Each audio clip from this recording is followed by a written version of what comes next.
Welcome to the Cyber Rants Podcast, where we're all about sharing the forbidden secrets and slightly embellished truths about corporate cybersecurity programs. We're ranting, we're raving, and we're telling you the stuff that nobody talks about on their fancy website and trade show giveaways, all to protect you from cyber criminals.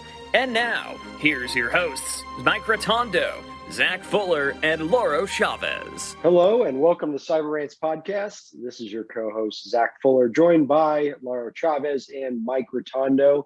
And today we have an incredible topic, I think, is one that everybody needs, but a lot of people hate doing and don't want to talk about, but we're going to talk about it anyway because it's important. So we are talking about your cybersecurity policy library, the documentation that your organization needs to have in place in order to meet compliance requirements, align with frameworks, and do all kinds of other great things. But before we do that, Mike, why don't you kick us off with the news?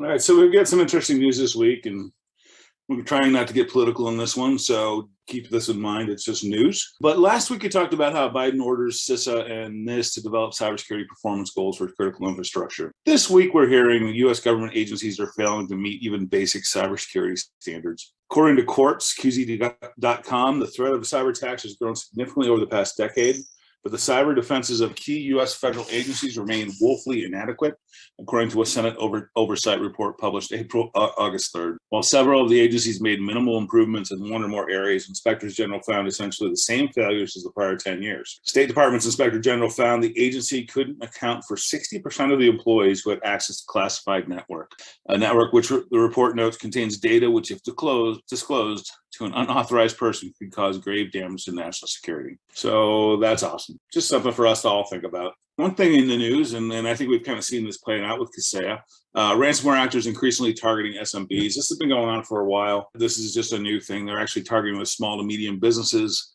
which possess less than 250 employees, and they're doing increasingly targeted ransomware actors. Making matters worse is the ransom fees being demanded to unlock hijacked data is also rapidly escalating. $450K average to now $1.2 million per incident. So I know small businesses, your budget's not tight, but you really need to invest in that IT security stuff. We do have some potentially good news from the feds. The CISA launches a U.S. federal vulnerability disclosure platform. This is a public-private partnership kind of thing. Bug hunters who want to help the U.S. federal government secure their online assets can now source all relevant information from a vulnerability disclosure policy platform offered by CISA. It's through a crowdsourcing platform called the Federal Civilian Executive Branch. So check that one out. It's a good article. And as usual, Joe posts the URLs with the podcast. Now we just have some headlines and a couple Microsoft ones. Remote server, print server gives anyone Windows admin privileges on a PC. It's an interesting story. Microsoft, watch out for the sneakier than usual phishing attack. I'm sure everybody got notified about this week. It's pretty vicious. You have WordPress headline. WordPress download manager plugin was affected by two flaws.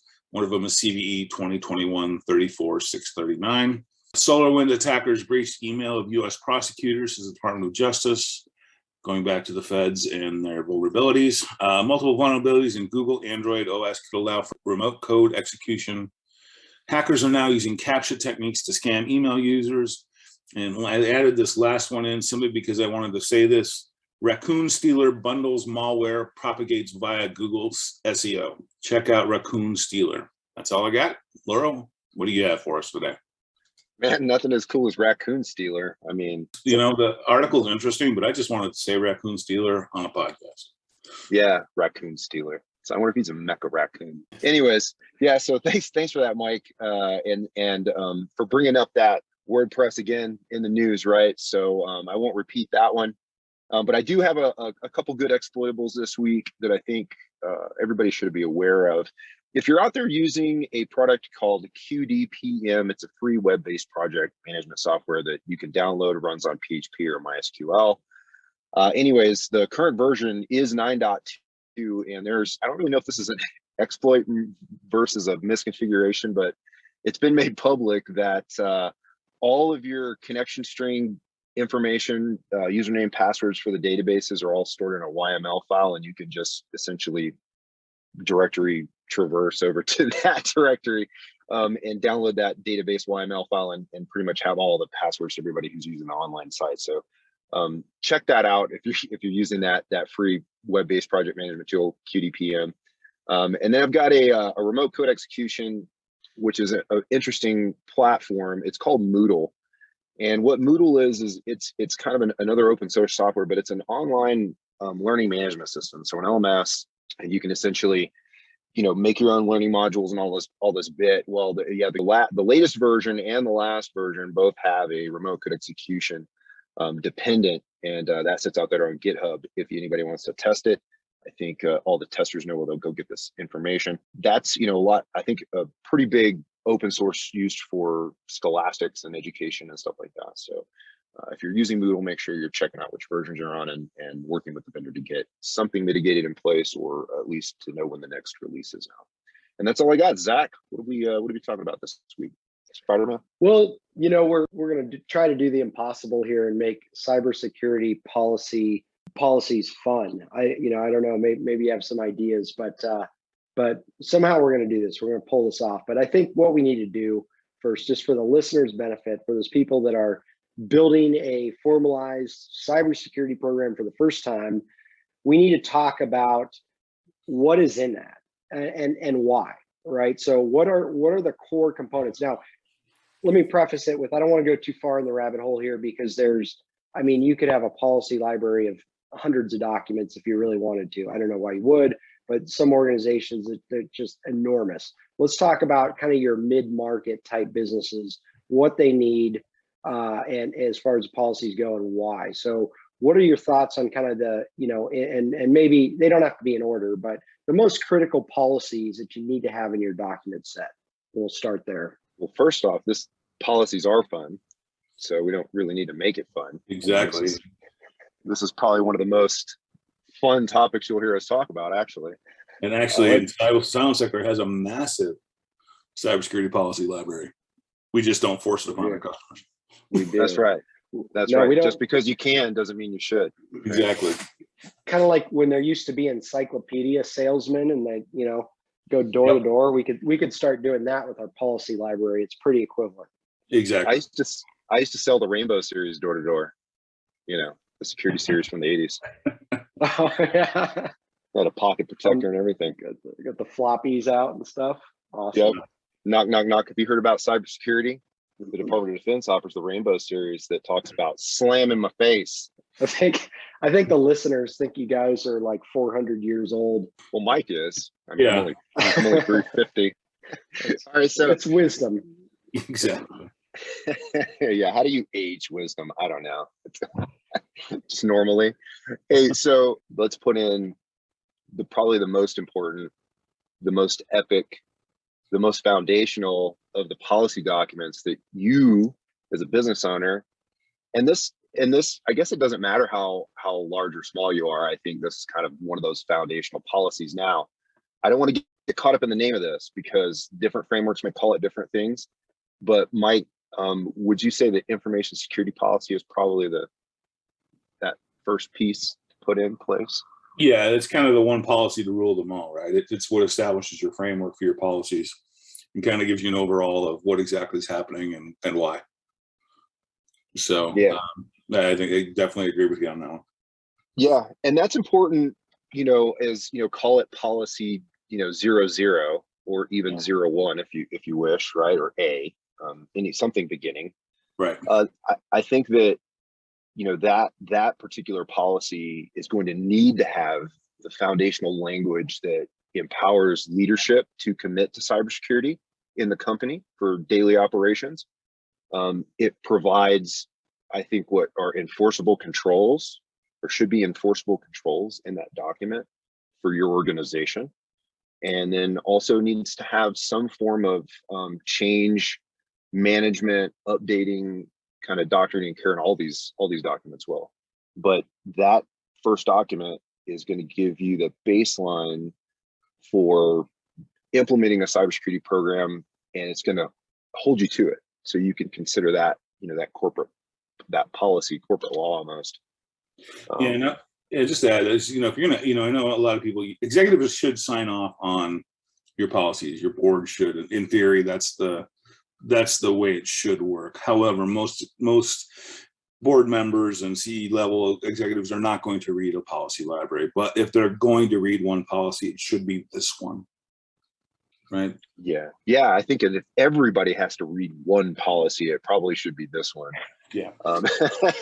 Right. I mean, if you have to write one policy, I go, this would be the one to write. The policy to rule them all, like you said.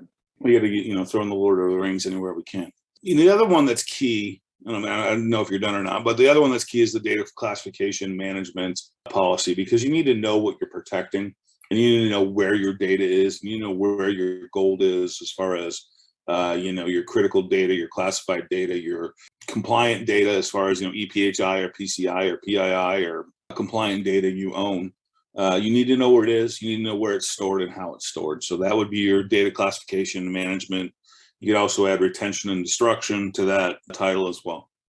Or you could break those out into separate ones if you're, feeling chatty, want to write a lot. So yeah, totally. We talked about that, I think, a couple podcasts ago about not being a data hoarder and understanding where your data is, like very upfront in your business processes, or at least as you become aware that you need to do these things. But you're right, Mike. Data classification, I think, needs to be there, even if you don't think you're holding any regulatory data. You're holding something. You require some form of data for your business's function, I hope. So, I mean, there's something there, whether it's HR data or anything else that you need for people, power, resources, anything like that. Right. I mean, if you have your employees' birthdays and social security numbers, that's important data, right? Especially to them. So you want to secure that. So we got 001, right? Would be cybersecurity, the information security policy, right? That would be the foundation, and then data classification. It's going to be 2, and like you say, you can throw some retention and destruction stuff in there as well, to cover. If you feel like writing a bunch, or break that out. What do you think 3 should be? Probably go with acceptable use, and that just tells your users what they can do, what they can't do, as far as give some guardrails basically for how to function on a computer and in your IT environment. I think that's a good number 3. Yeah, no, absolutely. I like to point out acceptable use, because it falls into a lot of places like mobile device management, how the employees need to manage their remote resources and data and stuff like that. And so a lot of companies, you may have some of this language in your handbook already, but I think it's important to, if you do not have that in your handbook, that you at least find a way to get this into a separate policy and get it strengthened and let your employees know. But I think certainly as an alternative, a handbook is a good way to get around. A good handbook that has adequate language that's enforceable is a good way to get around having the acceptable use if you don't want to create that. Yeah, and it's a handbook, actually, if you're looking at like a SOC 2 audit or something, satisfies a lot of requirements. And it's a good thing to get your HR people to work on with your IT people. So if they're bound in leather, it's even better. It's even better. You want it bound, stamped, personalized with each team member's name. Yeah. Oh yes, absolutely. Go all out. Make it fun. You guys are right. Documentation is fun. Let's keep talking about this, but let's take a quick break first. Want even more Cyber Rants? Be sure to subscribe to the Cyber Rants podcast. Get your copy of our best-selling book, Cyber Rants, on Amazon today. This podcast is brought to you by Silent Sector, the firm dedicated to building world-class cybersecurity programs for mid-market and emerging companies across the U.S. Silent Sector also provides industry-leading penetration tests and cyber risk assessments. Visit silentsector.com and contact us today. And welcome back. We were just talking about cybersecurity documentation, your policy library, and we finished previously at the acceptable use policy and your employee handbook. What else would be next? What would be your fourth document in order of priority? Incident response, probably. And you can throw continuity and disaster recovery planning and that sort of stuff in that document if you want to. Yeah, although, sometimes you want to break out IR and DR simply for the size of the document, especially if you do like business continuity and disaster as one, and then IR, because that's more of a different focus, whereas DR and BCP is an enterprise focus. So that could be an argument for two documents. Yeah, because at some point it becomes a manual. Yeah, right. Now, the other thing about this document that's important is that it should be the IR document, especially, and the DR and BCP documents, they do need to be a manual. You should have them stored online, but one of the things that I love to see in documentation is, all right, we're having this disaster. How do we contact everyone? Oh, we're going to email them. All right, well, what if email's down? Oh, it's kind of like, no, you need to have, SharePoint is down. You need to have a hard manual for the key players. And I think it's important to have something like that. And hard manuals are made, for those of you who are younger, out of paper. That you print stuff out on them, and you read the paper, the words on the paper. So back in the early days, you used to tie the papers to the pigeon's feet, right? And you send them off. Exactly. Yeah, that was PMail. Gotcha. And that was part of your incident response plan, right? Exactly. Yeah. Issue pagers. I mean, issue everybody pagers. No, don't do that. Just get everybody to have a phone list that they take home with them. We used to make one that would fit on a keychain, so it had everybody's telephone number on it in case something happened. Broke a phone, and emails down. And early 90s drug dealer, you can get a pager.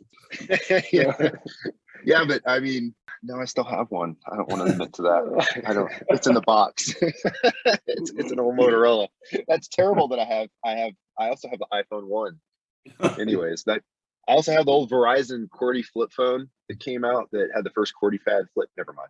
Oh, anyways, back to documentation, incident response. Right. That I think being able to get a hold of your people in an incident. Yeah, Mike, you're right.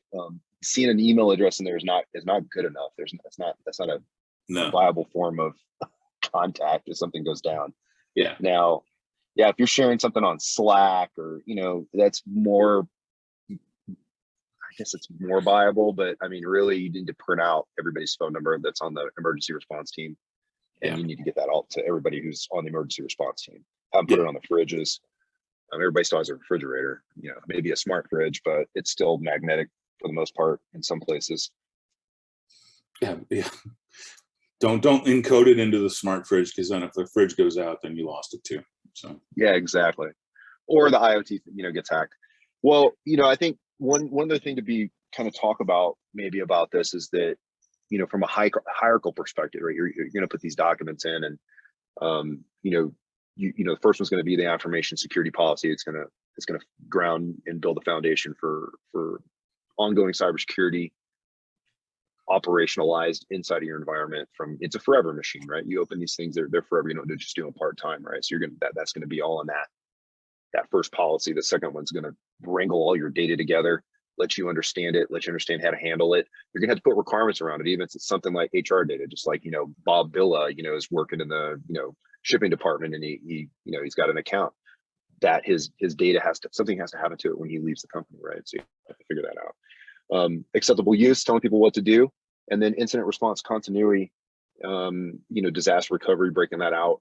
And those are policies. I think what's important to point out is that from a hierarchical perspective, if you're going to create these documents, you're going to need to expand the library. At a minimum, I think these 4 are going to get you a long way from a operationalized cybersecurity perspective, but they're going to require other things, and those other things are going to be how you configure or go forth and build these mechanisms that these policies require. How do we do data destruction, right? There has to be some programmatic method that we go through to destroy data when, Bob Villa leaves the company, right? So we need to go and have some form of standard on, that program. And those may be more in the weeds, right, that we want to go today, as you mentioned, Mike, but those are going to be foundational documents that are going to tell the company how we handle these things. And I think that's something that the auditors are going to look forward to, right? The policies, good, right? But we're going to want to see the how. Yeah, and one thing I would add too is to the policies, I would add just on the 5th one, is the onboarding, separation, and termination policy, just to make sure you clean everything up. if someone leaves. Oh, brilliant. Yeah, absolutely.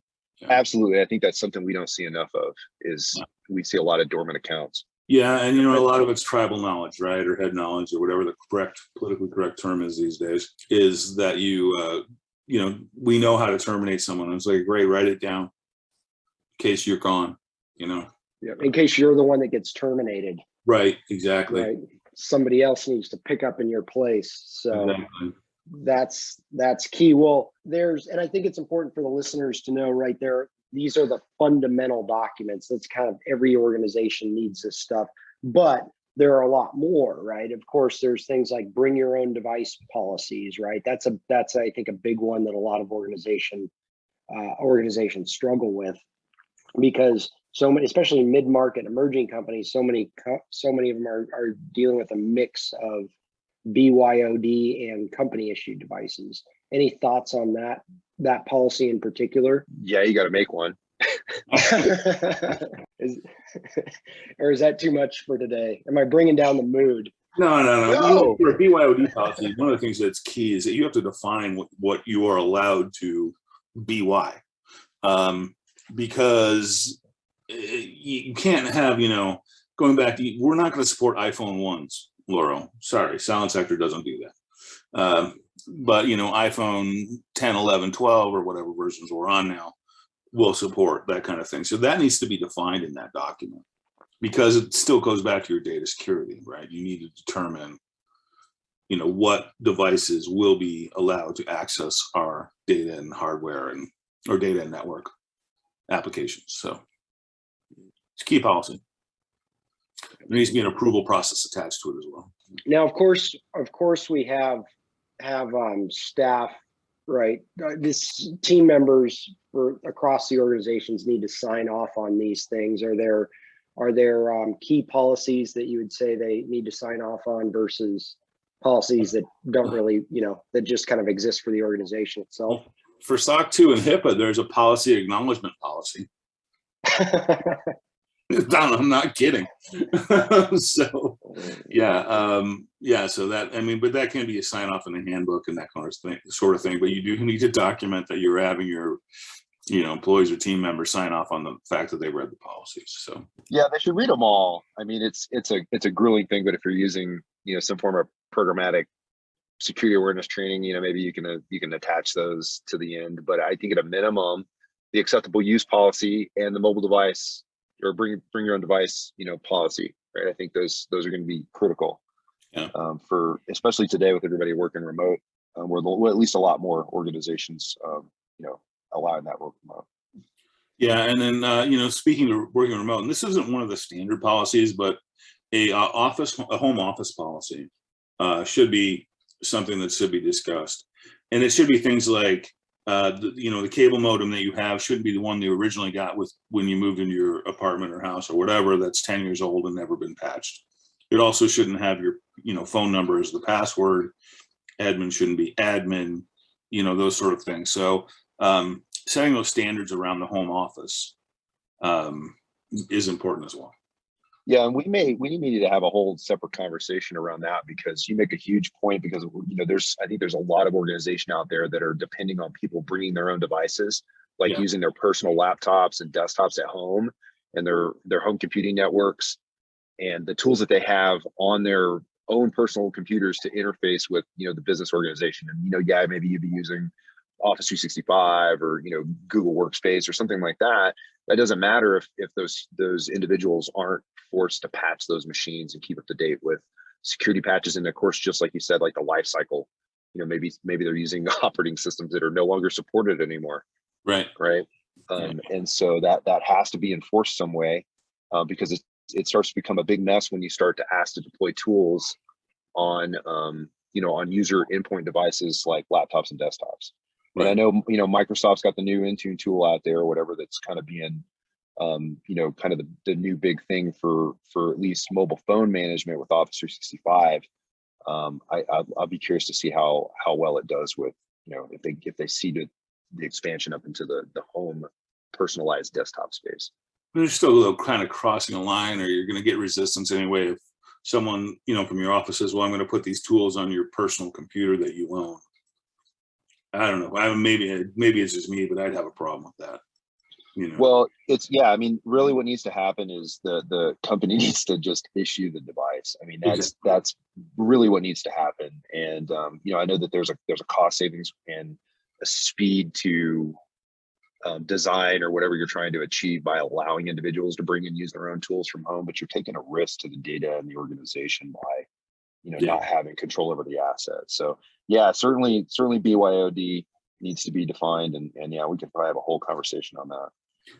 Well, there are a ton of policies. I think we could probably spend hours on all the different stuff that you could have, but I think it's important we covered the fundamentals, some of the basics, and then gave people a taste of kind of what else is out there. Long story short, you got to tailor your document set to the organization, and it's not a one size fits all. So I think that's where a lot of people stumble, is they go online, they download some policy set that just kind of a half-baked approach, but hasn't the thought behind it hasn't really been put into it for their specific organization, and then they go through an audit or something and get smashed. So lots of stories around this, like that we could go into for sure, about malicious employees in companies that didn't sign policies and the company has no recourse, all kinds of stuff. But we're coming up on time. So that said, any final words of wisdom before we jump off?